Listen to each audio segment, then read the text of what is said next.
یقیناً قیامت ملت ابراہیم حنیفہ صراط مستقیم کیا ہے؟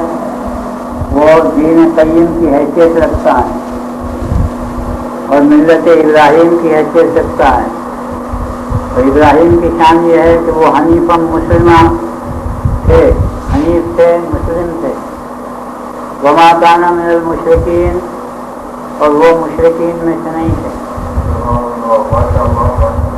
تو پروردگار عالم نے حضرت ابراہیم علیہ السلام کی صفتیں جو ظاہر فرمائیں، ان میں جیسا کہ میں نے عرض کیا خاص طور پر اس صفت پر بار بار زور دیا کہ وہ خالی حنیف اور مسلم نہیں تھے، بلکہ ان میں خاص صفت یہ بھی تھی کہ وہ کسی زمانے میں بھی مشرک نہیں رہے تھے. اس کے بعد ارشاد ہوتا ہے کہ پہلے کہ میری نماز اور میری قربانی اور میری زندگی اور میری موت یہ سب اللہ رب العالمین کے لیے، لا شریک لہو، اس کا کوئی شریک نہیں ہے. وہ بذالک کا امر تو، اور اسی بات کا مجھے حکم دیا گیا ہے، وانا اول المسلمین، اور میں سر جھکانے والوں میں سب سے پہلا ہوں. اگر بغور قرآن مجید کا مطالعہ کیا جائے اور قرآن مجید سے یہ دریافت کیا جائے کہ کون کون سی باتیں ایسی ہیں کہ جو ملت ابراہیم سے تعلق رکھتی ہیں، یعنی قرآن مجید کی آیات کو سامنے رکھ کر ملت ابراہیم کی تفصیل اگر حاصل کی جائے قرآن مجید سے، تو مسلمانوں کے بہت سارے اختلافات حل ہو سکتے ہیں اور مسلمانوں میں جو جدائیاں ہیں وہ بہت ساری جدائیاں ختم ہو سکتی ہیں. لیکن لوگ قرآن مجید پڑھتے نہیں، اور پڑھتے ہیں تو غور نہیں کرتے، اس سے نصیحت حاصل نہیں کرتے، حالانکہ اللہ نے اس کو نصیحت حاصل کرنے کے لیے بہت آسان کیا ہے. تو میں نے 2 مجلسوں میں آپ کے سامنے یہ عرض کیا کہ سب سے پہلی بات یہ ہے کہ اللہ کے ساتھ شرک نہ کیا جائے رتی بھر، کیونکہ جو کوئی اللہ کے ساتھ شرک کرتا ہے تو اللہ سب گناہوں کو تو بخش دیتا ہے، مگر اس گناہ کو نہیں بخشتا کہ اس کے ساتھ شرک کیا جائے. اور ملت ابراہیم میں سب سے پہلی چیز یہ ہے کہ اللہ کی وحدانیت کا اس طرح سے اقرار کیا جائے کہ اس میں شرک کا شائبہ بھی نہ آنے پائے. خود حضرت ابراہیم علیہ السلام کے معاملے میں اللہ نے اتنی سختی برتی ہے کہ ارشاد فرمایا کہ وَإِذْ بَوَّأْنَا لِإِبْرَاهِيمَ مَكَانَ، اور جب کہ جگہ دی ہم نے ابراہیم کو مکان بیت میں، البیت کے مکان میں جگہ دی ابراہیم کو، اس شرط پر اللہ تشرک بی شیئا، کہ میرے ساتھ کسی چیز کو شریک نہ کرنا. وَطَهِّرْ بَيْتِیَ لِلطَّائِفِینَ وَالْقَائِمِینَ وَالرُّکَّعِ السُّجُودِ، یہ سورہ حج کی آیت. اور پاک رکھنا میرے گھر کو طواف کرنے والوں کے لیے، قیام کرنے والوں کے لیے، یعنی نماز پڑھنے والوں کے لیے، رکوع کرنے والوں کے لیے اور سجدہ کرنے والوں کے لیے. یہ عہد حضرت ابراہیم علیہ السلام سے، اور اس شرط پر ان کو البیت کے اندر آنے کی اجازت دی اللہ نے کہ اللہ کے ذات کے ساتھ کسی کو شریک قرار نہ دیں. تو یہ حضرت ابراہیم علیہ السلام سے اللہ نے عہد لیا، جن کے متعلق اللہ اچھی طرح جانتا ہے کہ وہ کبھی شرک کرنے والے نہیں، لیکن ان سے بھی یہ عہد لے کر ان کو اندر آنے کی اجازت دی پروردگار عالم نے. پھر اس سے آپ اندازہ کر سکتے ہیں کہ پھر پروردگار عالم یہ کس طرح سے گوارا کر سکتا کہ اس کے گھر کے اندر لوگ بت رکھ جائیں آ کر اور وہ خاموش بیٹھے. تو حضرت ابراہیم علیہ السلام جیسے پیغمبر کو بھی اپنے گھر میں اس معاہدے کے بغیر آنے کی اجازت نہیں دیتا. تو اس سے یہ اندازہ ہو سکتا ہے کہ اللہ اپنے گھر کو کس حد تک پاک اور پاکیزہ رکھنا چاہتا ہے، اور اسی لیے مزید بڑھا اس عہد کے بعد یہ بھی شرط کی ابراہیم سے کہ وہ طاہر بیت، پاک رکھنا میرے گھر کو طواف کرنے والوں کے لیے اور قیام کرنے والوں کے لیے اور رکوع کرنے والوں کے لیے اور سجدہ کرنے والوں کے لیے. یہ عہد تو اصالتاً لیا تھا حضرت ابراہیم علیہ السلام سے، جیسا اس عہد سے ظاہر ہوا. لیکن اب اس کے بعد اس عہد کے اندر کون شامل ہوا؟ تو اس عہد میں شامل ہوا جیسا کہ دوسری آیت بتاتی ہے سورہ بقرہ کی. تو اس اس عہد میں ابراہیم کے ساتھ کون شامل ہوا؟ حضرت ابراہیم کا کوئی صحابی شامل ہوا یا کوئی یار دوست شامل ہوا اس عہد میں، یا حضرت ابراہیم کی آل شامل ہوئی اس عہد میں؟ یہ قرآن مجید سے آپ دریافت کریں تو معلوم ہوا کہ حضرت ابراہیم کے ساتھ اس عہد میں اللہ نے اگر کسی کو شریک کیا یہاں فقط ابراہیم کا ذکر کیا کہ ابراہیم سے تو ہم نے مکان بیت میں آنے کی جگہ اس شرط پر دی کہ وہ ہمارے ساتھ کسی چیز کو شریک نہ کرے اور پاک رکھے ہمارے گھر کو طواف کرنے والوں کے لیے، قیام کرنے والوں کے لیے اور رکوع کرنے والوں کے لیے اور سجدہ کرنے والوں کے لیے۔ اور دوسری جگہ ارشاد فرمایا تو عہدنا الی ابراہیم و اسماعیل، یہ ابراہیم کے بعد نام کس کا آیا؟ ابراہیم کی آل کا نام آیا کہ ہم نے عہد لیا ابراہیم سے اور ابراہیم کے بیٹے سے اسماعیل سے۔ کیا عہد لیا؟ وہی جو ابراہیم سے لیا تھا، ان دونوں سے لیا۔ عہدنا الی ابراہیم و اسماعیل ان طہرا بیتی للطائفین والعاکفین والرکع السجود، کہ میرے گھر کو تم دونوں کے دونوں پاک اور پاکیزہ رکھنا، طواف کرنے والوں کے لیے، اعتکاف کرنے والوں کے لیے، رکوع کرنے والوں کے لیے، سجدہ کرنے والوں کے لیے۔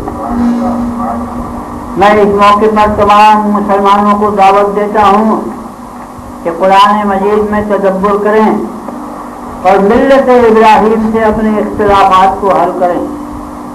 تو مسلمانوں کے درمیان جھگڑا ہے آل اور اصحاب کا، اور ملت ابراہیم سے آل اور اصحاب کے جھگڑے کو فیصل کریں۔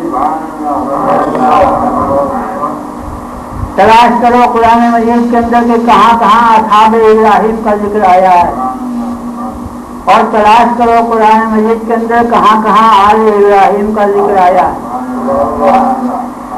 تو لوگ یہ کہتے ہیں کہ آل کا مطلب تو قوم ہوتی ہے، آل کا مطلب تو امت ہوتی ہے، آل کا مطلب تو لشکر ہوتا ہے۔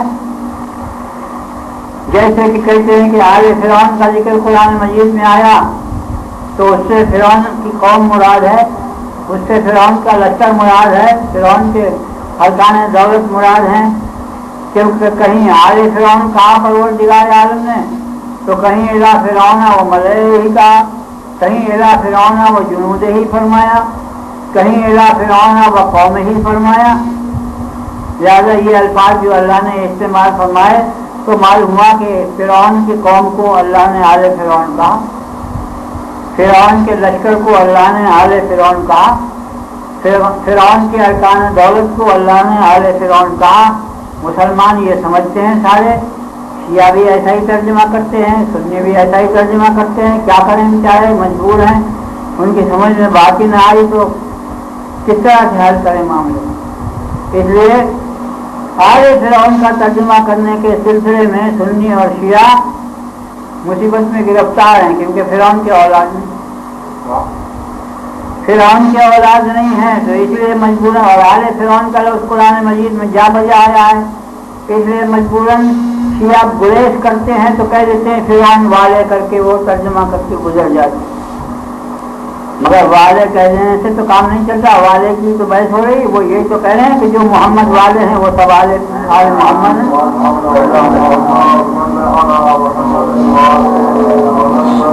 تو سارے مسلمانوں کو آل مانتے ہیں لوگ، اور جب آل مانتے ہیں تو وہ اولاد کے معنی نہ رہے،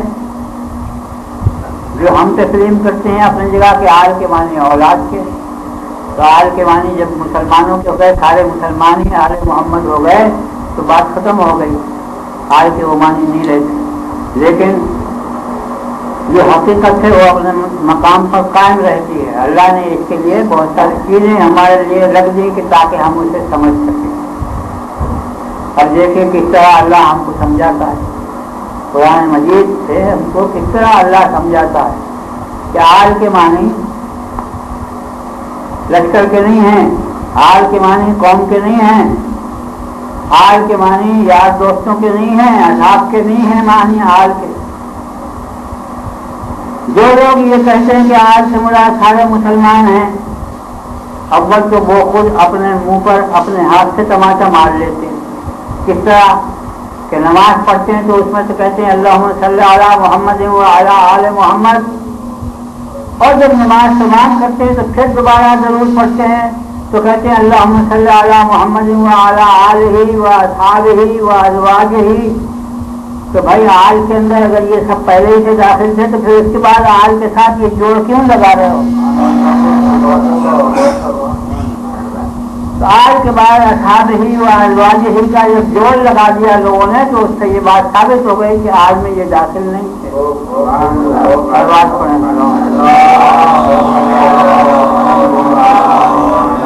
اگر داخل ہوتے تو اس کی کوئی ضرورت نہیں.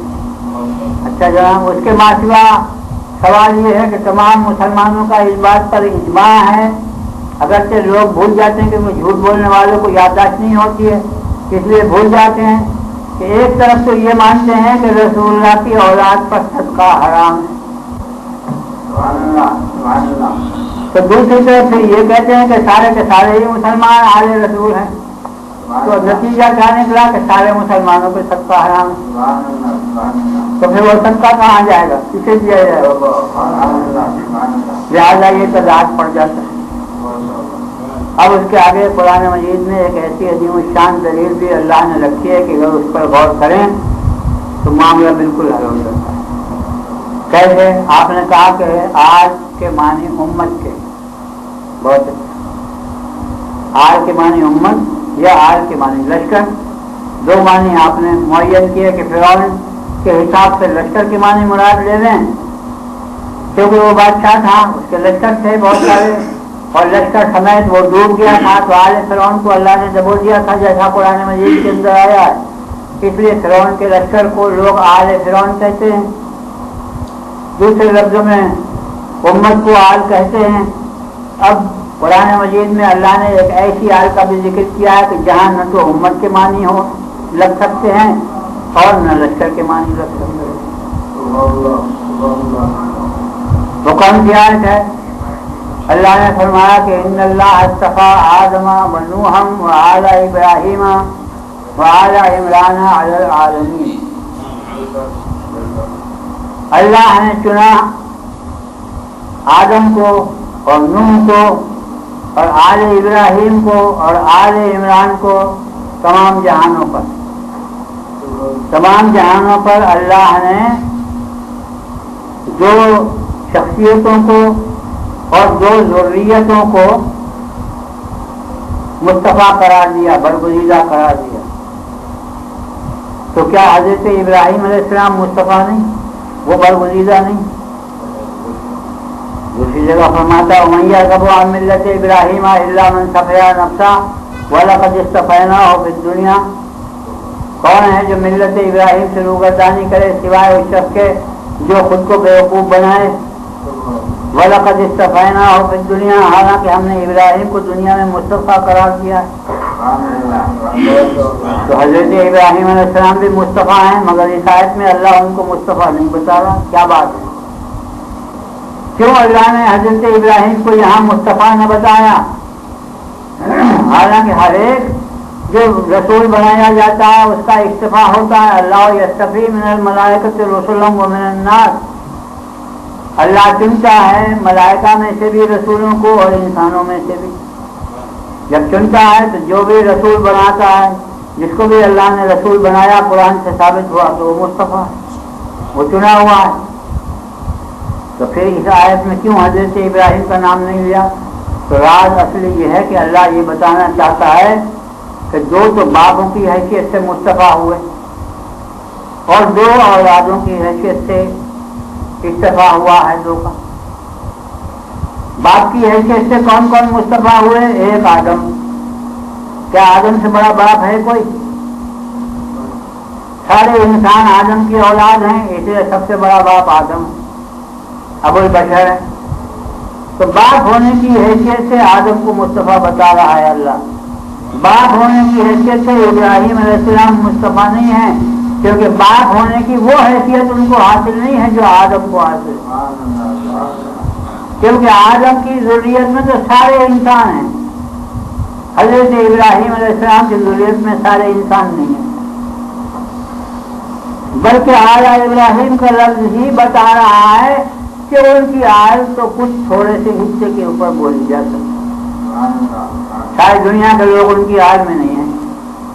دوسرا باپ نوح علیہ السلام کہ طوفان نوح میں جب ساری مخلوق غرق ہو گئی تو اس کے بعد اللہ نے حضرت نوح کی ذریت کو باقی رکھا، وجعلنا ذریتہ هم الباقین، اور ہم نے نوح کی ذریت ہی کو باقی رکھا، لہذا باقی دنیا جو ہے وہ ساری نوح کی ذریت ہے۔ اس لیے حضرت آدم حضرت نوح علیہ السلام آدم ثانی کہلاتے۔ تو یہ دو انسانوں کا جو ذکر کیا اللہ نے کہ ان اللہ اصطفیٰ آدم و نوحا، تو یہ دو انسان باپ ہونے کی حیثیت سے مصطفیٰ قرار پائے، کیونکہ یہ سب کے باپ۔ اس کے بعد حضرت ابراہیم کو باپ ہونے کی حیثیت سے یہ شان حاصل نہیں ہے، اور کسی کو یہ مرتبہ حاصل نہیں ہے باپ ہونے کے لحاظ سے، اس لیے ان کا یہاں ذکر نہیں کیا مصطفیٰ ہونے کا۔ اب اولاد ہونے کی حیثیت سے کس کا استفاء کیا؟ تو فرمایا کہ آل ابراہیم کا استفاء کیا، آل ابراہیم کو ہم نے مصطفیٰ بنایا، اور آل عمران کو ہم نے مصطفیٰ بنایا۔ تو حضور حضرت ابراہیم علیہ السلام تو پیغمبر ہیں، اس لیے ان کی تو امت ہو سکتی ہے، لیکن حضرت عمران کا جو نام آیا قرآن مجید میں،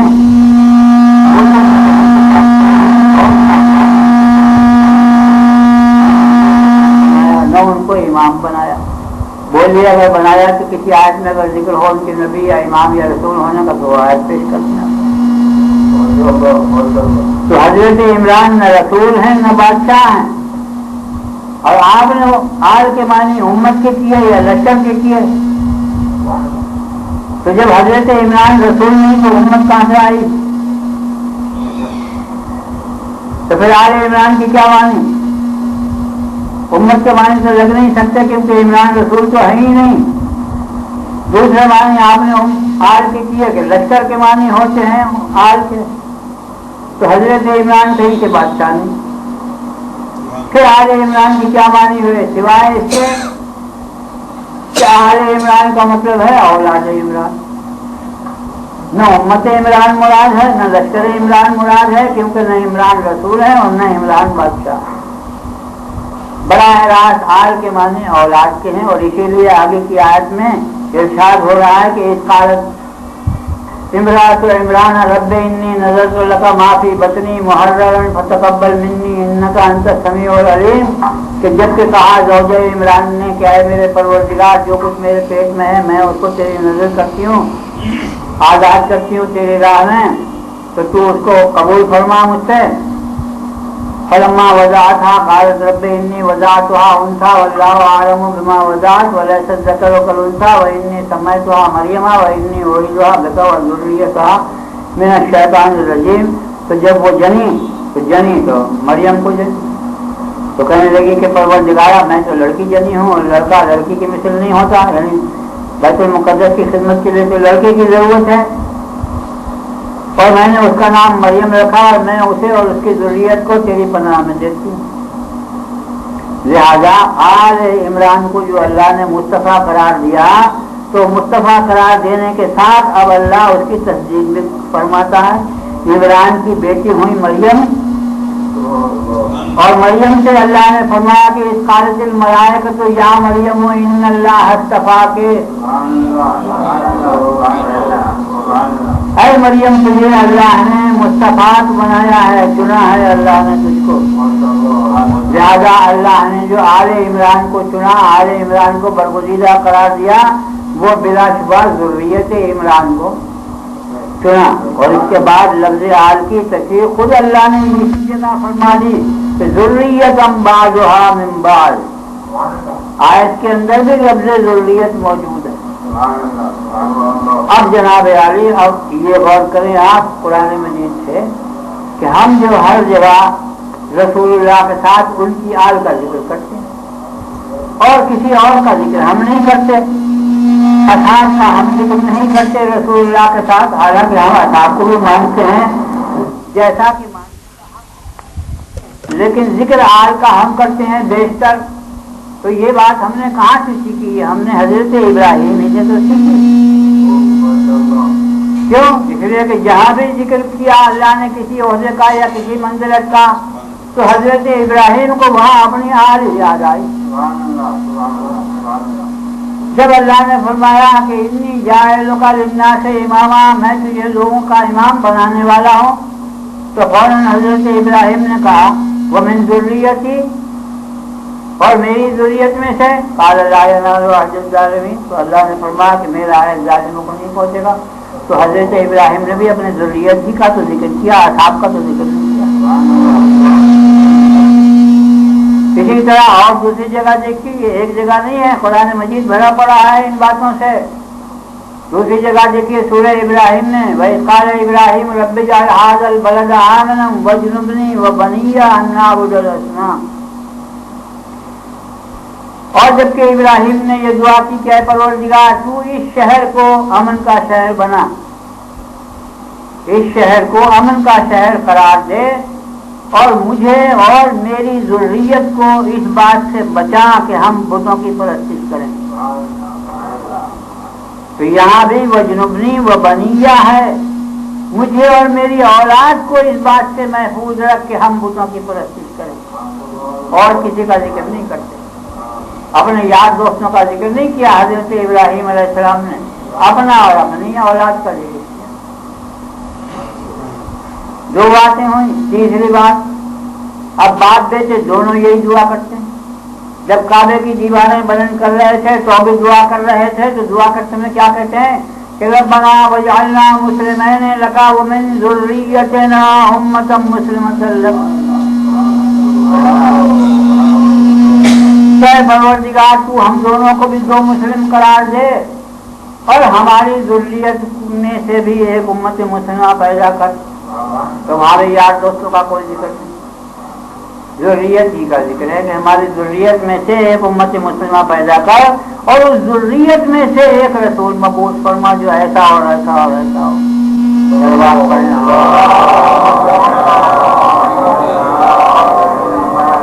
یہ تین آیتیں ہو گئیں، اور چوتھی آیت اور سن لیجیے. اور جگہ بھی آپ کو یہ ذکر ملے گا قرآن مجید کے اندر. تو دعا کرتے ہیں کہ رب اجعلنی مقیم الصلاۃ ومن ذریتی،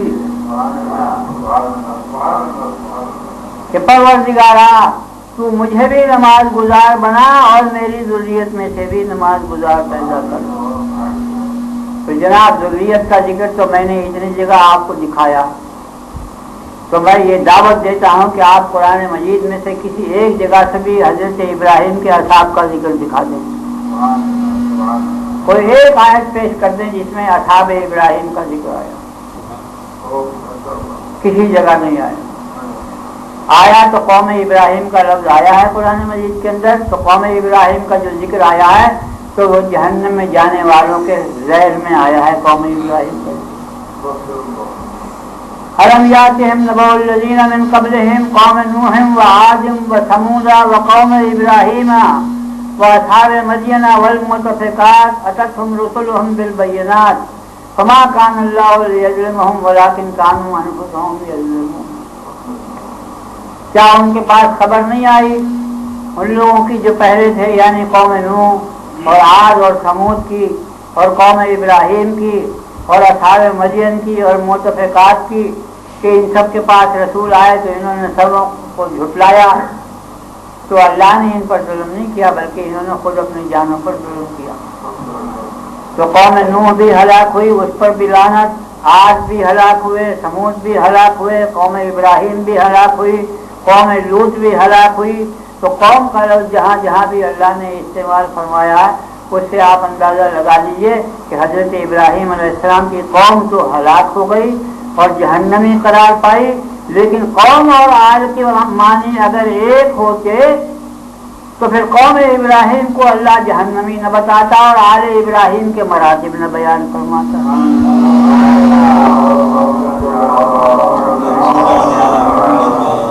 زیادہ معلوم ہوا کہ قوم علیحدہ چیز ہوتی ہے اور آل الگ چیز ہوتی ہے. چنانچہ آپ دیکھ لیجئے قوم لوط کا ذکر بھی دیکھ لیجئے قرآن مجید میں اور آل لوط کا ذکر بھی دیکھ لیجئے. قوم لوط پر اللہ کا عذاب نازل ہوا اور آل لوط کو اللہ نے بچایا. الا آل لوط نجیناہم بسحر، مگر آل لوط کو ہم نے سحر کے وقت بچایا. قوم لوط کے اوپر عذاب نازل ہوا. قرآن مجید پڑھیں جاوا جا لکھا ہوا. تو اس طرح سے قوم لوط کے اوپر عذاب آیا، آل لوط کو اللہ نے بچایا. قوم ابراہیم کو اللہ نے ہلاک کیا اور وہ جہنمی قرار پائے. لیکن آل ابراہیم کو ابھی میں نے آیت پڑھی کہ اللہ نے فرمایا کہ ہم نے ان کو مصطفیٰ قرار دیا، ہم نے ان کو برگزیدہ قرار دیا. ہم یحسدون الناس علی ما آتاہم اللہ من فضلہ فقد آتینا آل ابراہیم الکتاب والحکمۃ وآتیناہم ملکا عظیما. تو کیا لوگ حسد کرتے ہیں اس چیز پر جو ہم نے اپنے بندوں کو عطا کی ہے؟ تو ہم نے آل ابراہیم کو کتاب بھی عطا کی اور حکمت بھی عطا کی اور ہم نے ان کو ملک عظیم عطا فرمایا. اب اس سلسلے کی خاص چیز جو آل فرعون کا جواب باقی رہ گیا وہ انشاءاللہ کل کی مجلس میں عرض کروں گا. لیکن آج کے مرتبے کے سلسلے میں ایک بات عرض کر دینا چاہتا ہوں تاکہ اس سے آپ کو اندازہ ہو جائے کہ آل کتنی قریب ہوتی ہے رسول سے، جس کی وہ آل ہے. کتنی قریب ہے آل رسول سے کہ بغیر آل کے رسول کا ذکر مکمل نہیں ہوتا. اس کی ایک مثال، کیا مثال ہے؟ کافر بھی مانتے ہیں اور اللہ بھی تائید کرتا ہے. حضرت لوط علیہ السلام جو اپنی قوم کی طرف مبعوث ہوئے اور قوم کو انہوں نے نصیحت کی تو فما کان جواب قومہ الا ان قالوا اخرجوا آل لوط من قریتکم انہم اناس یتطہرون. تو نصیحت تو کر رہے تھے حضرت لوط، پیغمبر تو تھے حضرت لوط، ہدایت تو حضرت لوط کر رہے تھے، مگر قوم جواب میں کیا کہتی ہے؟ کوئی جواب نہیں تھا لوط کی قوم کا. دیکھیے قوم اور آل کا لفظ کا یہاں بھی فرق موجود ہے. فما کانا جواب قوم ہی، کوئی قوم جواب نہیں تھا قوم لوط کا مگر یہ کہ انہوں نے کہا کہ اخرجوا آل لوط من قریتکم، کہ تم آل لوط کو اپنے قریے سے نکال دو. تو آل لوط کو کیوں نکال دو بھائی؟ لوط کو نکال دو، وہ تم کو ہدایت کر رہے ہیں.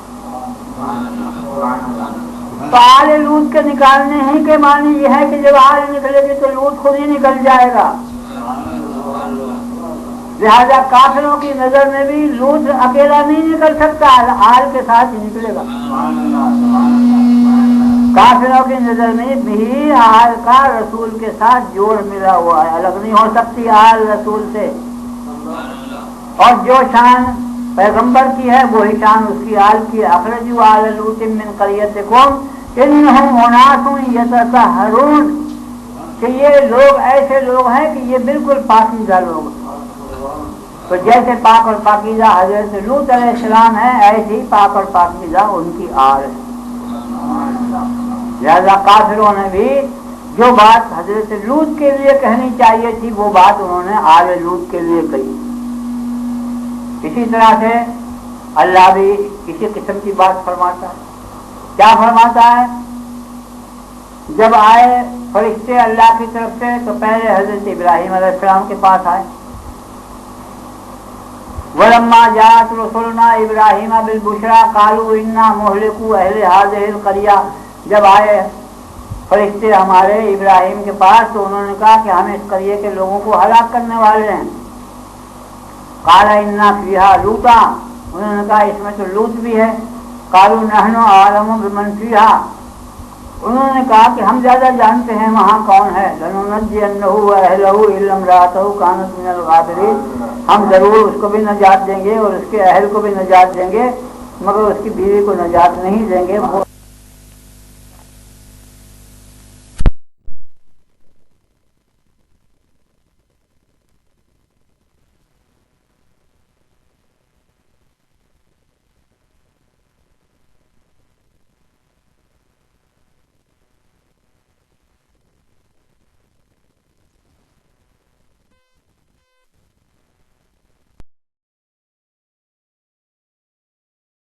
اگر حضرت لوط کا ذکر جو آتا تو کیا فرماتا؟ فَلَمَّا جَاءَ آلَ لُوطٍ الْمُرْسَلُونَ، جب مرسلین آئے آل لوط کے پاس تو کیا واقعی آل لوط ہی کے پاس آئے تھے؟ وہ تو حضرت لوط کے پاس آئے، مگر لوط کے پاس آنے کو اللہ یہ بتاتا ہے کہ وہ لوط کے پاس آنا اور آل لوط کے پاس آنا ایک ہی بات ہے۔ لہذا نتیجہ یہ نکلا کہ وہی لوط پر آئی، یہ کہو چاہے یہ کہو کہ وہی آل لوط کے اوپر۔ فلما جاء آل لوط المرسلون قال انکم قوم منکرون، جب آئے مرسلین آل لوط کے پاس تو لوط نے کہا کہ تم انجانے لوگ ہو۔ قالوا بل جئناک بما كانوا فیہ یمترون، تو انہوں نے کہا بلکہ ہم وہ چیز لے کر آئے ہیں جس میں لوگ شک کرتے رہے ہیں، یعنی عذاب۔ وَأَتَيْنَاكَ بِالْحَقِّ وَإِنَّا لَصَادِقُونَ، اور ہم تیرے پاس حق کے ساتھ آئے ہیں اور ہم سچے ہیں اپنی جگہ پر۔ فَأَسْرِ بِأَهْلِكَ بِقِطْعٍ مِّنَ اللَّيْلِ وَاتَّبِعْ أَدْبَارَهُمْ وَلَا يَلْتَفِتْ مِنكُمْ أَحَدٌ وَامْضُوا حَيْثُ تُؤْمَرُونَ، پس تو راتوں رات اپنے متعلقین کو لے کر نکل جا اور تو ان کے پیچھے پیچھے چل اور تم میں سے کوئی موڑ کر دیکھنے نہ پائے۔ وَامْضُوا حَيْثُ تُؤْمَرُونَ، اور چلے جاؤ جہاں تمہیں جانا ہے، جہاں کا جس طرح تم کو حکم دیا جا رہا ہے۔ لہذا یہاں حضرت لوط علیہ السلام کے پاس آنے کا ذکر جو اللہ نے کیا تو وہ لوط کے پاس آنا نہ بیان فرمایا بلکہ آل لوط کے پاس آنا بیان فرمایا، اور کفار نے بھی لوط کے نکالنے کا ذکر نہیں کیا بلکہ انہوں نے بھی یہ کہا کہ آل لوط کو نکال دو کیونکہ یہ پاکیزہ لوگ ہیں اور ہم کو یہ گناہ کرنے کا موقع نہیں دیں گے۔ لہذا ان آیتوں سے ثابت ہوا کہ آل اور رسول ایک حکم میں ہوتا ہے،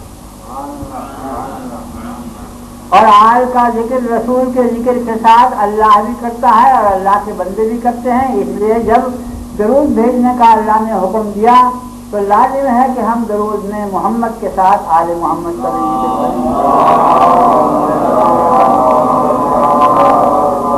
اسی لیے آل محمد پر بھی درود بھیجا جاتا ہے۔ اور جب یہ معلوم ہو گیا کہ آل اور رسول ایک حکم میں ہے تو اسی کے مطابق رسول اللہ کی حدیث قرآن مجید کے مطابق ثابت ہوتی ہے کہ آپ نے ارشاد فرمایا کہ حسین منی و انا من حسین،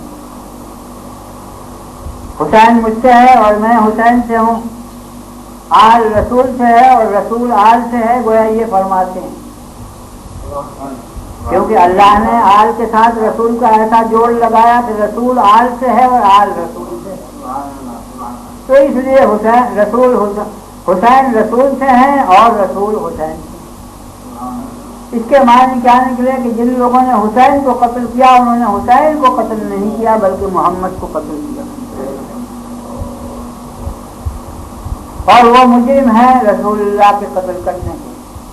جو کچھ بھی اذیتیں حسین کو پہنچائیں وہ حسین کو نہیں پہنچائیں بلکہ براہ راست وہ رسول اللہ کو پہنچائیں، اور کیونکہ یہ نتیجہ نکلتا ہے اسی لیے رسول اللہ نے بھی ارشاد فرمایا، تصدیق فرمائی اس بات کی کہ ما اوذی نبی کما اوذی، ایسی کسی نبی کو اذیت نہیں پہنچائی گئی جیسی کہ مجھے اذیت پہنچائی گئی۔ 22 سال یا 23 سال آپ نے تبلیغ رسالت فرمائی ہے، لیکن یہ 23 سال میں رسول اللہ کو جو اذیتیں پہنچائی گئیں کیا وہ ایسی اذیتیں ہیں جیسے پہلے پیغمبروں کو پہنچائی گئی؟ حضرت نوح نے تو 950 برس تک زندگی کی اپنی قوم کے اندر، اور لوگ ان کو پتھر مارتے تھے، اتنے پتھر مارتے تھے کہ وہ پتھروں کے اندر اکثر چھپ جاتے تھے، اور پھر شام کو حضرت جبریل ان کو پتھروں سے نکالتے تھے تو وہ اللہ کا شکر بجا لاتے ہوئے پتھروں سے نکلتے تھے، تو اللہ نے فرمایا کہ انہ کان عبدا شکورا، نوح ہمارا بڑا شکر گزار بن گیا۔ تو یہ شان حضرت نوح علیہ السلام کی تھی۔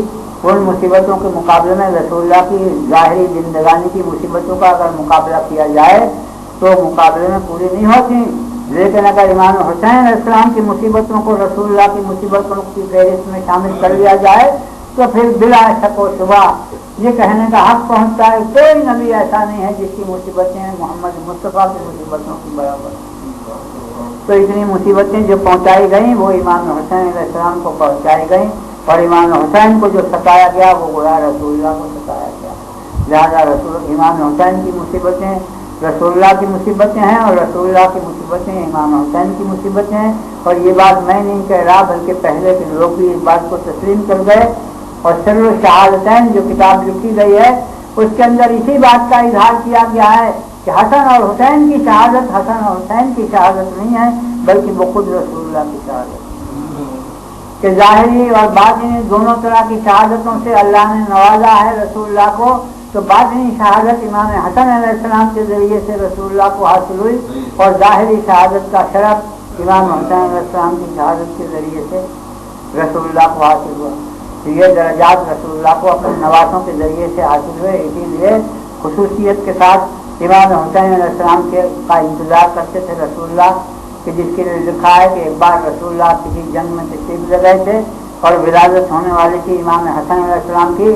تو حضرت نے فرمایا تھا فاطمہ زہرا علیہ السلام سے کہ جب تک میں نہ آؤں تو بچے کو دودھ نہ پلانا.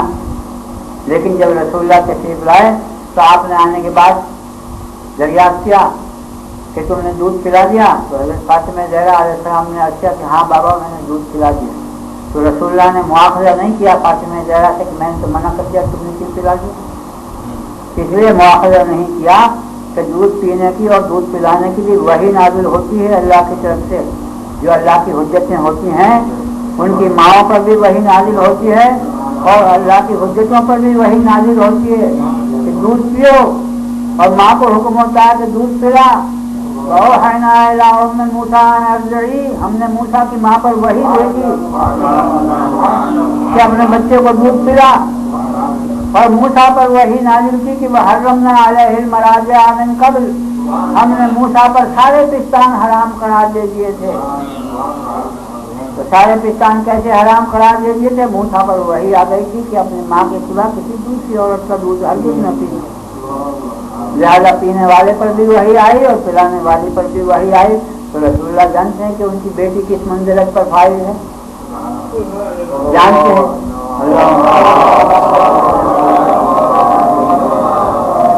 جانتے ہیں رسول اللہ کہ فاطمہ زہرا معصومہ ہیں اور یہ بھی جانتے ہیں کہ حسن بھی معصوم ہے اور حجت خدا ہے. لہذا سمجھ لیا کہ اللہ کی طرف سے وحی آئی تو فاطمہ نے دودھ پلایا اور اللہ کی طرف سے وحی آئی تو حسن نے دودھ پیا. اس لیے معاملہ کرنے نہیں ہے. بس یہ بات سنی تو رسول اللہ نے فاطمہ زہرا علیہ السلام کی پیشانی کو بغور دیکھا اور ارشاد فرمایا کہ بیٹی جس بچے کا مجھے انتظار ہے وہ اس کے بعد آنے والا. تو جس بچے کا انتظار تھا وہ حسین کا انتظار تھا. کیوں انتظار تھا؟ اور حسین نے رسول کے لعاب جان سے پرورش پائی. تو حسین کا کیوں انتظار تھا؟ حسین کا انتظار اس لیے تھا کہ حسین رسول اللہ کی امت کے لیے بخشش کا وسیلہ بننے والے. اس لیے حسین کا انتظار تھا اور حسین کا اس لیے انتظار تھا کہ حسین منی وانا حسین رسول اللہ کی شخصیت کو مکمل کرنے والے تھے. رسول اللہ کے درجات کو مکمل کرنے والے تھے. اس لیے حسین کا انتظار تھا. تو حسین آ گئے تو رسول اللہ نے پہچان لیا. دنیا کے اندر جتنے بچے پیدا ہوئے ہیں جب بچہ پیدا ہوتا ہے تو بچہ روتا ہے اور بزرگ اس سے خوش ہوتے ہیں. لیکن حسین جب پیدا ہوئے تو وہ دنیا سے نرالی محفل تھی کہ وہاں بچہ تو رویا ہی تھا لیکن اس کے بزرگ بھی سب روتے. کیوں روتے تھے؟ کہ آئندہ کی خبریں ان کو تھیں کہ یہی بچہ وہ بچہ ہے کہ جو میدان کربلا میں 3 دن کا بھوکا اور پیاسا قتل کیا جائے گا. تو فاطمہ زہرا علیہ السلام نے جب دیکھا کہ بابا رو رہے ہیں تو عرض کرنے لگی کہ بابا آپ کیوں روتے ہیں؟ یہ تو خوشی کا موقع ہے. فرمایا کہ ابھی مجھے جبرائیل نے خبر دی کہ تیرا یہی فرزند میدان کربلا میں 3 دن کا بھوکا اور پیاسا قتل کیا جائے گا. اور یہ اس وقت فریاد کرے گا کہ یا قوم انا ابن بنت نبیکم وعشان اے مسلمانوں میں تمہارے نبی کی بیٹی کا بیٹا ہوں اور چاہتا ہوں. یا قوم ابن فاطمہ الزہرا وعشان اے مسلمانوں میں فاطمہ زہرا کا فرزند ہوں اور چاہتا ہوں. تو کوئی اسے ایک گھونٹ پانی نہیں دے. تو آپ کو معلوم ہے کہ اس وقت حضرت فاطمہ زہرا علیہ السلام نے سوال کیا کہ بابا جب یہ مصیبت میرے حسین پر نازل ہوگی تو آپ میرے حسین کی نصرت نہیں کریں گے؟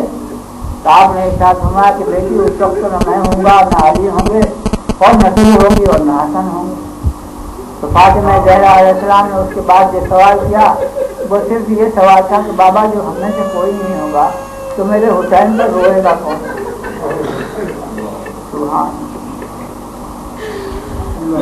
رسول اللہ اس کا جواب دے سکتے تھے کہ رونے کے لیے تو اس کا بیٹا موجود ہوگا جو 40 سال تک روئے گا اور کبھی اس کے آنکھ نہیں بنیں گے.